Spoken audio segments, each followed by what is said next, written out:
त्यो चाहिँ केटीको कमजोरी हो। किन भन्दा जो पाए मान्छेलाई किन विश्वास गर्ने, आफ्नो शरीर जो पाए त्यसलाई सुम्पिने। त्यो पनि तपाईँहरू दिदीबहिनीहरूले मलाई गाली चाहिँ नगर्नु होला।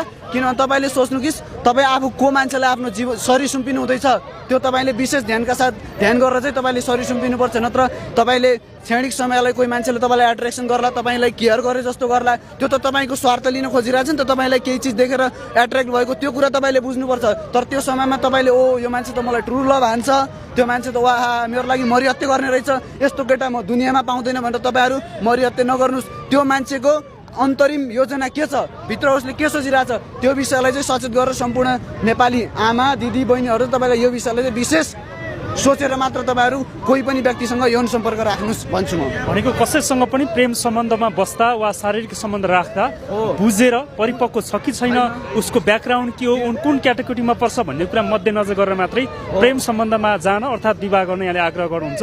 जो कोहीसँग शारीरिक सम्बन्ध राख्नु हुँदैन भन्ने यहाँको भनाइ हो। त्यसो हो, जो कोहीसँग चाहिँ तपाईँले यति भन्छु कि म सम्पूर्ण नेपाली फेरि नेपाली दिदी आमा नारीहरूलाई के भन्छु भने, तपाईँ यदि कोही मान्छेलाई आँखा चिम्लेर विश्वास गर्नुहुन्छ भने त्यो मान्छेलाई तपाईँले जिन्दगीभरि आँखा खोल्न दिँदैन।